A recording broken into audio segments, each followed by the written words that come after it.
Election যে administrative যেটা preparation সেটাও যেমন রিভিউ করা হয়েছে, at the same time security related যতগুলো প্রিপারেশন আছে সেগুলো রিভিউ করা হচ্ছে এবং সেই অনুযায়ী প্রয়োজনীয় নির্দেশনা চিফ অ্যাডভাইজার দিয়েছেন। আমরা একটু পরে আপনাদেরকে চিফ অ্যাডভাইজারের কমেন্ট সহ একটা প্রেস রিলিজ ইস্যু করব।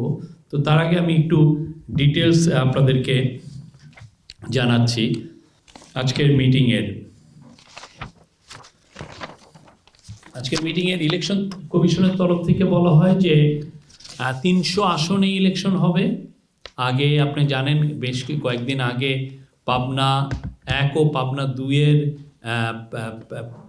ডিলিমিটেশন নিয়ে একটু সংখ্যা দেখা, ডিলিমিটেশন নিয়ে কিছু কনসার্ন রেজ করার কারণে এটা একটা আনসার্টেনটিতে পড়েছিল। বাট এখন ইলেকশন কমিশন জানিয়েছে পাবনা 1 ও পাবনা 2 এ ইলেকশন হবে একই সাথে 12ই ফেব্রুয়ারি।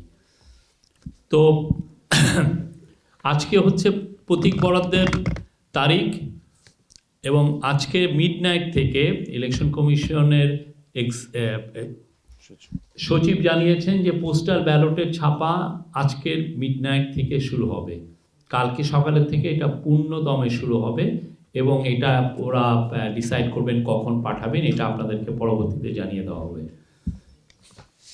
জানানো হয়েছে যে এইবারের মতো ইলেকশনে 69 জন রিটার্নিং অফিসার থাকবেন এবং প্রথমবারের মতো আঞ্চলিক নির্বাচন কর্মকর্তা, এটা হচ্ছে ঢাকা, চট্টগ্রাম, খুলনার জন্য রাখা হয়েছে।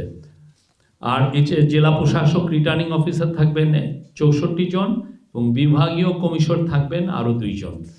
আর সহকারী রিটার্নিং অফিসার সব মিলে থাকবে 598 জন।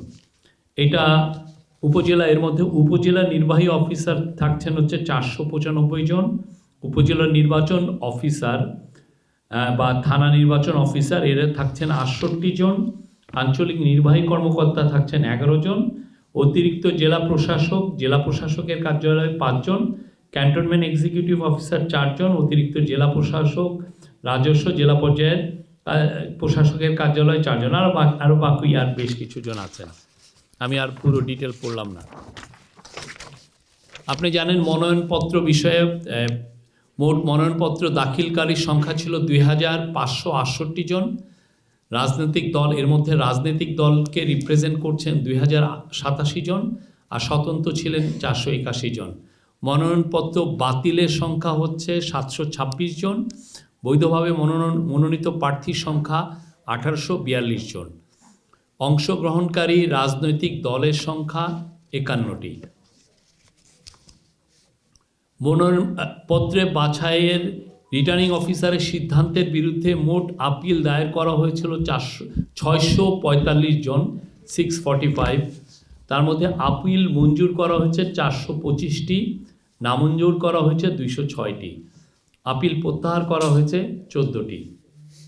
আর নির্বাচনের আসন, ভোট কেন্দ্র, ভোট কক্ষ, ভোটার সংক্রান্ত তথ্য: মোট নির্বাচনী আসন 300টি, ভোট কেন্দ্র 42,779, 42,779। ভোট কক্ষ মানে ভোটিং বুথ থাকছে হলে 2,47,499, 247,499। আর ভোটার সংখ্যা হচ্ছে 12,77,11,793।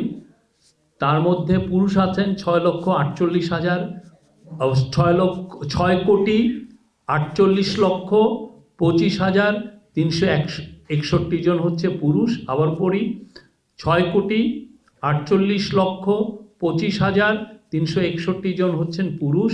আর মহিলা সংখ্যা হচ্ছে 6,28,85,200। আর হিজড়া জনগোষ্ঠীর মধ্যে ভোটার হয়েছেন 1,232 জন। এর মধ্যে সোফার আপনারা জানেন সিসিটিভি ক্যামেরার বিষয়ে কালকে একটা আপডেট দিয়েছি আমরা। এই সিসিটিভির বিষয়টি আরও যেহেতু র্যাপিডলি আপডেটেড হচ্ছে, আমরা আজকে আর নতুন করে আপডেট দিচ্ছি না। এর মধ্যে আইন শৃঙ্খলা বিষয়ক যেগুলো কাজ হয়েছে সেটা হচ্ছে আইন শৃঙ্খলা কমিটি জেলা উপজেলায় পর্যায়ে আইন শৃঙ্খলা কমিটি করা হয়েছে। এই কমিটিতে জেলা পর্যায়ে জেলা প্রশাসক উইদিন ব্রাকেট জেলা ম্যাজিস্ট্রেট সভাপতি, উপজেলা পর্যায়ে উপজেলা নির্বাহী অফিসার সভাপতি হিসেবে পালন করবেন। এই কমিটি জেলা উপজেলা পর্যায়ে স্থায়ী আইন শৃঙ্খলা কমিটি। আইন শৃঙ্খলা রক্ষাকারী সেল গঠন, এই কমিটিতে রিটার্নিং অফিসার সভাপতি ও সহকারী রিটার্নিং অফিসার সদস্য সচিব হিসেবে দায়িত্ব পালন করেন। Judicially inquiry and education committee, 300টি নির্বাচন এলাকায় 300টি ইলেকটোরাল ইনকোয়ারি কমিটি গঠন করা হয়েছে। আর জুডিশিয়াল ম্যাজিস্ট্রেট, সেটা হচ্ছে যে মোট নির্বাচন উপলক্ষে সংঘটিত অপরাধ আমলে নেওয়া তা সংক্ষিপ্ত পদ্ধতিতে বিচার সম্পন্নের জন্য ভোট গ্রহণের পূর্বে 4 দিন ও ভোট গ্রহণের দিন ও ভোট গ্রহণের পরে 2 দিন অর্থাৎ 8ই ফেব্রুয়ারি থেকে 14ই ফেব্রুয়ারি পর্যন্ত সর্বমোট 7 দিনের জন্য 300টি আসনে 657 জন জুডিশিয়াল ম্যাজিস্ট্রেট নিয়োগের প্রস্তাব করা হয়েছে। আর নির্বাহী ম্যাজিস্ট্রেট থাকছেন হচ্ছে 1047 জন নির্বাহী ম্যাজিস্ট্রেট নিয়োগ দেওয়া হয়েছে। আপনারা জানেন প্রতিটি ভোট কেন্দ্রে এই বছর প্রতিটি ভোট কেন্দ্রে মিনিমাম 15 জন আইন শৃঙ্খলা বাহিনীর সদস্য থাকছেন। তার মধ্যে কেউ আছেন রেগুলার ফোর্সের বাহিনী, কেউ ইরেগুলার ফোর্সের বাহিনী।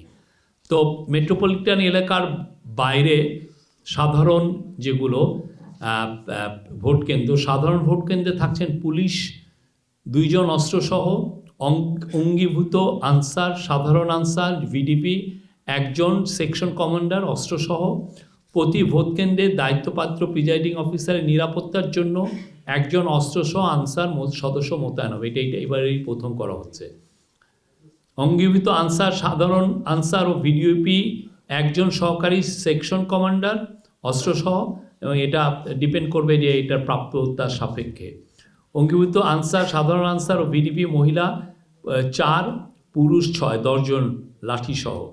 গ্রাম পুলিশ 1 জন, দফাদার মহল্লাদার ক্ষেত্রে বিশেষ 2 জন। আর অন্যান্যদের ক্ষেত্রে জাস্ট 1-2-3 জন বাড়বে, যেগুলো গুরুত্বপূর্ণ বা যেখানে আমরা মনে করছি যে এটা ভালনারেবল বা টু এনি রিস্ক, সেক্ষেত্রে এদের সংখ্যা বাড়বে।